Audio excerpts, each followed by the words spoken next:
So I talked a lot about resilience. How do we go about embedding some of these things? Well, for me, sustainable resilience, and that's really what we're aiming for, does require very strong governance and a security conscious culture. Easier said than done. First step, define clear cyber risk ownership. Who is responsible? Where does it sit? The board will have some of that, but business leaders, operational leaders, and executive level should also have some of it, and it should be consistent. My own view, some of you may disagree with me on this, and I know that some of you watching will say, well, you know, Steve, we've had lots of conversations about this, but I'm still choosing to take this particular stance. I do believe that we need to integrate cybersecurity into enterprise risk management frameworks. I think that that is a logical step. I think if cyber is so integral to your business, that there isn't any other place for it. And I don't actually accept that it's so different that it needs to be kept separately. And I know that that's somewhat contentious for some of you. I think we need to be commissioning independent audits or maturity assessments. If you think about it, nobody bats an eyelid when the auditors come in and do your financials. So why shouldn't you be having some security guru come in and do exactly the same thing? Now, a lot of ISF members who are watching this, of course, will say, yep, we're doing that. We have all the benchmarks that you can provide, Steve. We've got, risk assessment methodologies. We're using that as well. But it's the independence that I'm stressing here. Don't assume that you can mark your own homework. And I really do look forward to the day when cyber-based audits are considered to be equally as important, if not more important, than financial audits. People. We need to implement a resilience culture program. People are not the weakest link. They're actually your strongest, but you need to be constantly reinforcing secure behavior. That means we need to have some form of mandatory training out there, not the ticks box type, that old compliance thing. You do it once a year, thank God for that, it's finished, off we go. No, in the moment, regular but mandatory. And certainly you will have some high-risk staff who just need to be reminded that they're accessing pretty sensitive data. And so what can they do to be aware? And make it personal. And then finally, and this is something that I'm asked quite regularly, cyber risk reporting has to be business outcome oriented. Boards, business executives understand revenue, operations, customer impact, legal exposure. That's the way we have to be reporting cyber risk. It's not about how many attacks we repelled. It's not about how good our systems might be. You need to translate it into business language. If you can do that, not only will you get buy-in, but you will also have a much richer conversation about the role that cyber, and therefore cybersecurity and cyber resilience, play in the business. So I've talked about the overall way in which I think 2026 is going to unfold. I've highlighted 4 particular challenge areas, and I've talked about some of the questions you can ask to dig into the way in which your organization may be about to address them. I've also talked about the role of the board and also about risk and the way we might manage that. So what's the overall future look like as far as I'm concerned? Well, I think that security is still an evolving space, and this is what makes it so interesting. Anybody considering a shift in career, security is a fantastic place to move to. It's never a dull moment. Yes, it can be stressful, but it also can be fun at the same time. You're also going to have to keep up with rapid technology changes that are going to introduce different ways of working, new associated threats. That's going to keep you on your toes. And I think that the way to deal with that is through collective and collaborative working. Yes, across the enterprise, but also across industry. And we're seeing a lot of that now at the ISF. We've always been a particularly sharing kind of organization at the member level. But I think that cross-industry piece is really important going forward. Regulation, I think it's something that we're going to have to come to terms with. It is there. It's not going to be standardized. It is an overhead. we just have to suck it up and get on with it, is the stance that I've taken and landed on there, I have to say, somewhat sadly, but that's the reality. And I think that the way to deal with some of these things is through implementing what I would call adaptive governance, and therefore adaptive security. So adaptive governance is all about how you can disseminate some of these challenges and approaches right the way down through the organization. So don't have bottlenecks. Move away from hierarchies. Look at how you could integrate right the way across the business, as is appropriate. Boards, business leaders, I think they're critical. They do have a key role to play.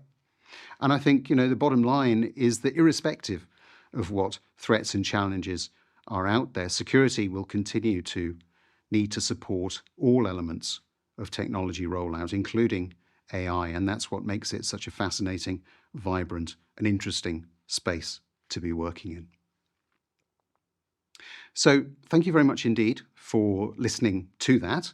What I'm going to do now is just move to taking some questions from you. As I say, if you're listening to this in playback, these are my details. Don't be afraid to fire across some questions to me. Challenge, disagree, all of that's good, and leads to a much richer conversation. But I'm looking forward now to handling some of your questions.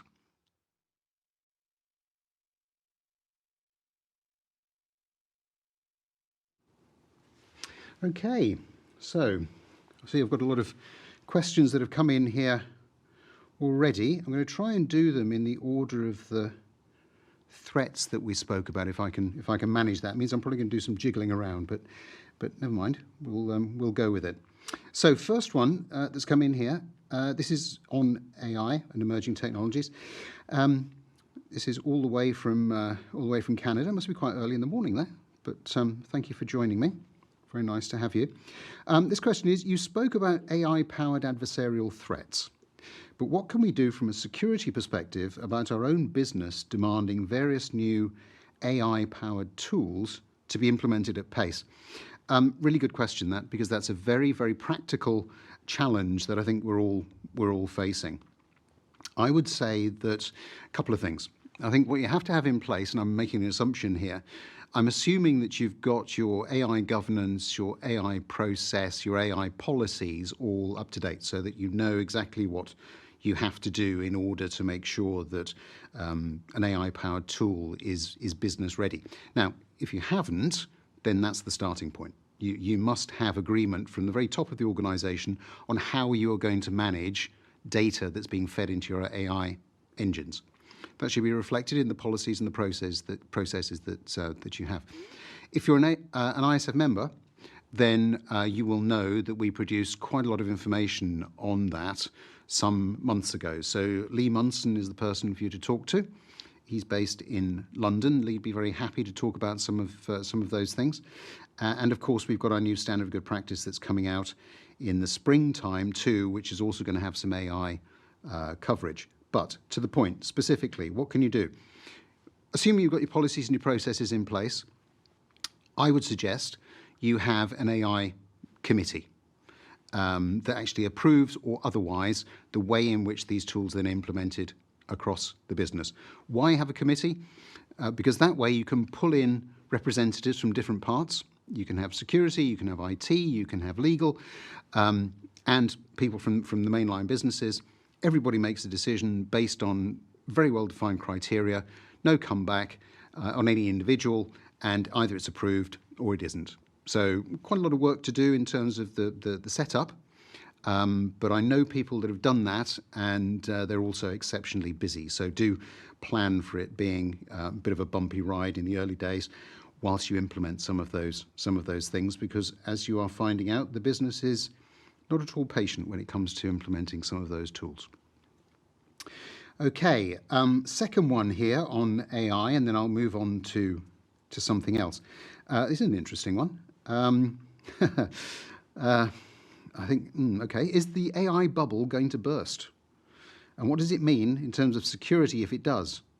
And what if it doesn't? Well, if I could answer that with a degree of certainty, I'd probably be sitting on a beach somewhere, because I probably would have been able to have played the markets appropriately to get the most out of it. I don't think it's going to burst in the same way that some of the dot-coms did. I think there's a difference, in my mind anyway, around dot-com and AI bubble. So in the dot-coms, some of those wasn't much there. With AI, most of the organizations that are driving that growth are backed by significant organizations. There is real product that's being shipped. There is real data that is being used. Is it overpriced? I would say yes. Does that mean we're going to have a burst? I would hope not. I would hope we're going to see more of a market correction. What does it mean in terms of security? If it does, can't really say, because I think it depends on where you're using some of these AI tools from the AI vendors that are out there. So not a very satisfactory answer to that, I'm afraid, but probably the best I can do on that at the moment. Moving on, somebody here, okay, we've gone to supplier and third-party security. This is from somebody in the UK. How do we manage risk from the extended supply chain, especially in regions with heightened geopolitical tensions? Really good question. Again, very, very practical. We know that people are trying to do this on a somewhat dynamic basis. It's all about risk management in the supply chain. Again, if you're an ISF member, I would recommend you use our supply chain tool. If you're not an ISF member, then a lot of what you need to do in here is good old-fashioned risk management. So you need to be understanding, I would say, how critical certain elements of the supply chain are. And when I talk about criticality of supply chain, I'm really looking back into where is your data flowing, what would be the impact on your data if that component of the supply chain wasn't available. And so again, as I said, I think in the main session there, protecting the crown jewels is a really good place to start in terms of assessing which element of data is the most important. You can then track where it is. You want to follow it through the supply chain, end to end, so that you can understand which third parties are critical to you. They could be very, very small. This is the thing about supplier assessment. In the old days, everybody used to look at it from the perspective of the biggest amount of revenue being spent. Now it's all about criticality of data. So you can have a very small supplier where you're not spending perhaps a huge amount of money, but if it's handling critical data, it needs to be right at the top of your list in terms of how you work with that. So how do you manage risk? In much the same way as you manage any other form of risk, understand where your data is flowing, understand the criticality of it, understand who's touching it, and make sure that those people who are touching that critical data have got the right level of safeguards in place to your satisfaction, not necessarily theirs.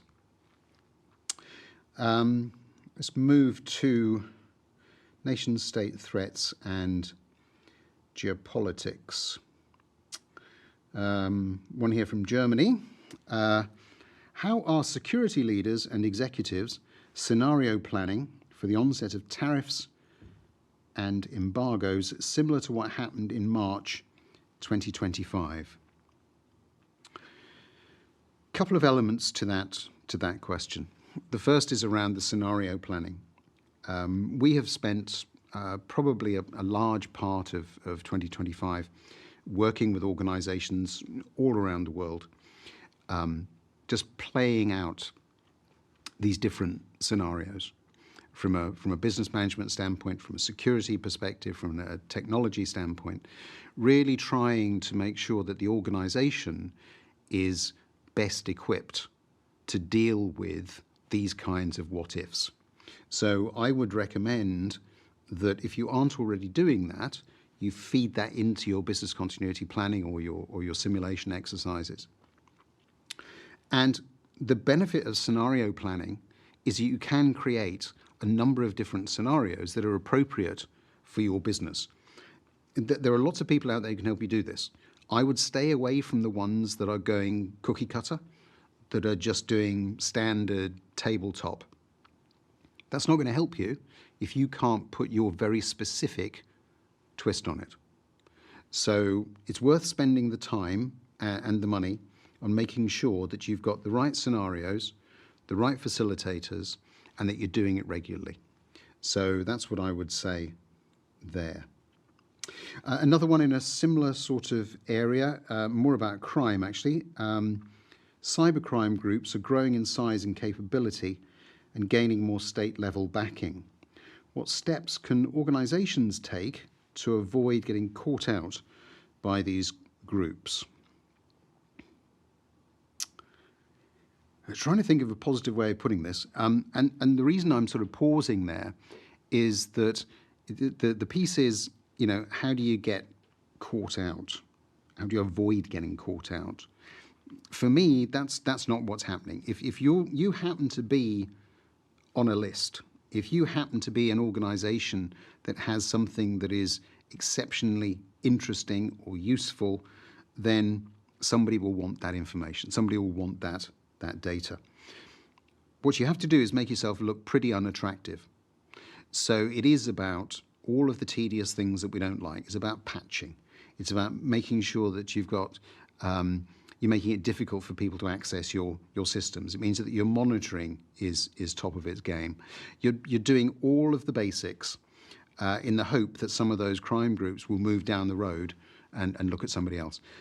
But you know full well, if you happen to be critical infrastructure, I've talked a lot about that today, or somebody else who has some really interesting, some really tasty data, some of these groups are going to be coming for it. And at some point, you probably need to be practicing how you're going to respond, whether that be to a ransomware attack, whether it be to an outage. So again, make yourself look unattractive, rehearse for the day that you hope doesn't come, and keep up all of your basic cyber hygiene. Let's move on now to, oh, here we go, a little bit of governance and oversight. Okay, so in terms of training, I quite like this one. In terms of training for the C-suite, what are the top 3 most important topics? Governance, AI, regulatory responsibility, or something else. I'm going to draw here on the knowledge that I sort of pick up from some of the work that I do with Henley Business School in the UK. I suppose over the past years, what I've noticed with some of the C-suite that come through the board development program that we run there is that the needs have changed. So in the beginning, it was about trying to get an understanding of the importance of cyber. Most people have got that now, they understand it. Now it's about how do you better equip the C-suite. So governance is certainly one of those things. It comes very naturally. If you're a board member, you want to keep on top of what's happening from a governance standpoint. So that's a pretty easy win. The downside, of course, is that it does keep changing to a certain extent if you're looking at it from a regulatory point of view. Where I see the biggest need for help and assistance at the moment is probably in the AI space. For a lot of board directors that I talk to, they're still equating AI to ChatGPT. And as we know, it's not quite that simple. I wish it were. So really understanding the role that they have to play in determining where the data is, how it's being used, that whole risk component that I talked about earlier, that's certainly one of the areas that I know boards are looking for assistance in. And then the final one that I would put in there, maybe this one isn't so much for the board or the C-suite, but more for the security people listening in, is the metrics. You have to get the metrics right. They have to be appropriate for your business. So again, you need to be understanding what it is that the overall company strategy is, how cyber relates to that, and the role that security has to play in helping to deliver that.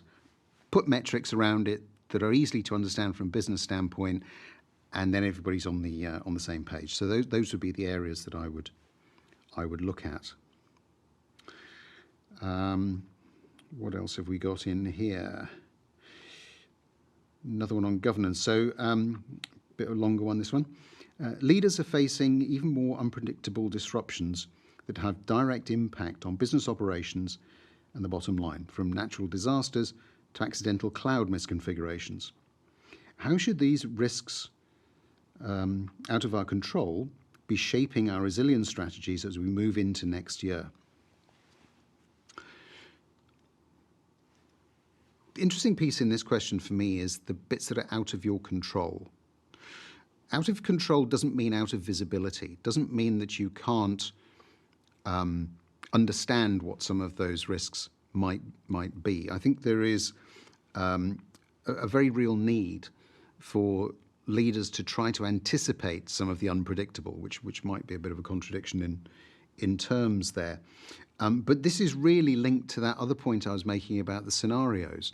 So you do want to try to come up with a range of different scenarios that help you to understand how robust and resilient your business operations are.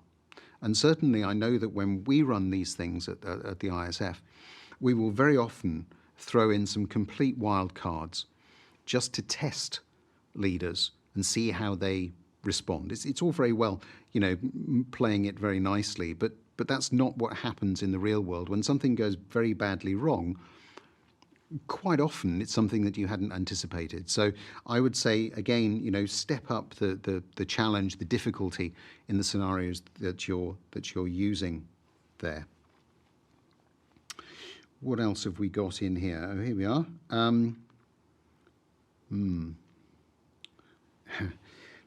How do we continue to do business with China?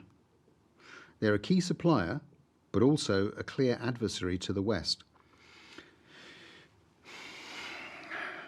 Difficult one to answer that. I think for a very long time we have been quite happy to make use of Chinese technology.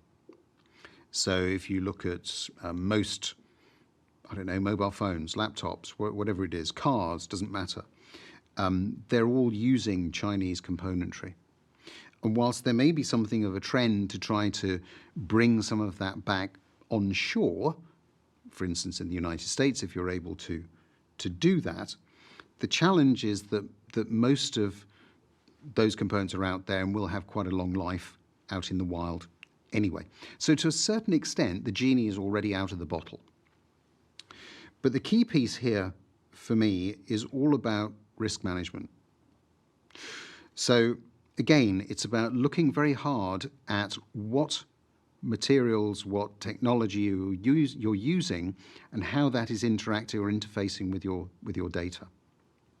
It may well be that what you want to do is to limit the amount of Chinese componentry, if you're able to, in some of the elements of technology that are handling very sensitive data.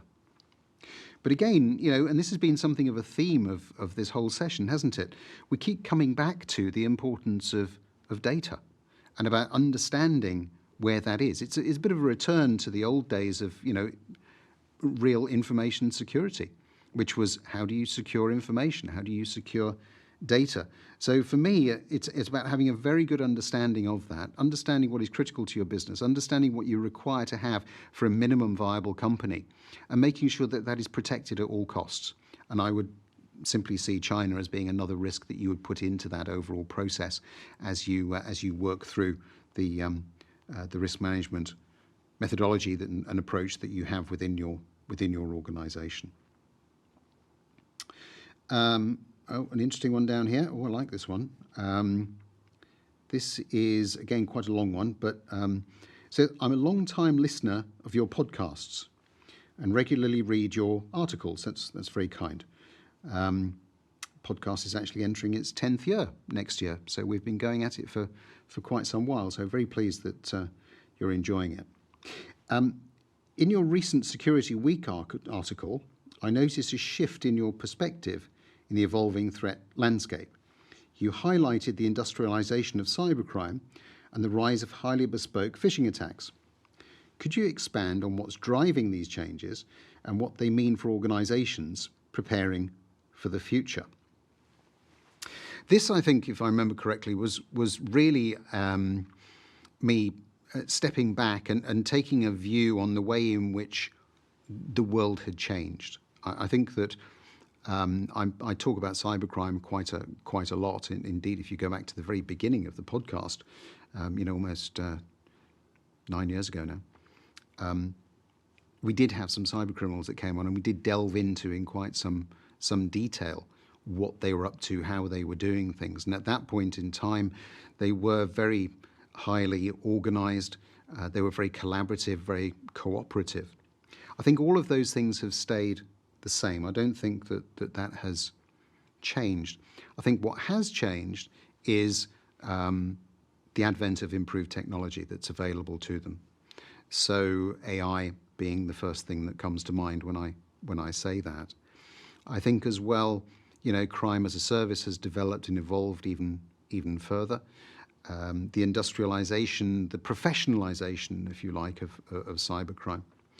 What does all that mean for organizations who prepare for the future? I think it means that we have to be at the top of our game all the time. We have to be sharing information within our own industry groups, and indeed we have to be implementing cross-industry working groups too, so that we are constantly staying one step ahead. I mean, the banks, if you think about it, are particularly good at this. The banks have always taken the view that an attack on one bank tends to be an attack on all banks, and so therefore it's in everyone's best interest to maintain a high level of awareness as to what's going on. I think that to combat what we're seeing here, we're going to have to be doing very much more of that. And certainly if we are identifying, new attacks or 0 days, then spreading the information about that, what people need to be looking out for, I think that's going to be essential going forward.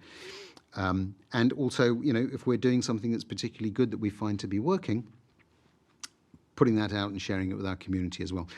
I don't think, I hope, that when we talk about cyber, it still isn't a competitive advantage in the sense that it's going to prevent us sharing information with each other. I still like to think that there is a lot that we can do to make sure that from an industry standpoint, we're best equipped to deal with what is certainly an ever-growing threat. Okay, I'm conscious of the time here. I think I've got a couple of minutes left, so I'm see if I can pick off some very quick ones here. Okay, there's one here on nation states again, an interesting one. Not going to get into this too politically. Could get myself into all sorts of bother. But it's, do you see European allies moving away from US tech anytime soon? Anytime soon, I think the answer to that is no. Do I see them looking and exploring? Yes. I'm very aware of certain organizations and bodies that are looking at whether or not it's possible to reduce their dependency on US tech.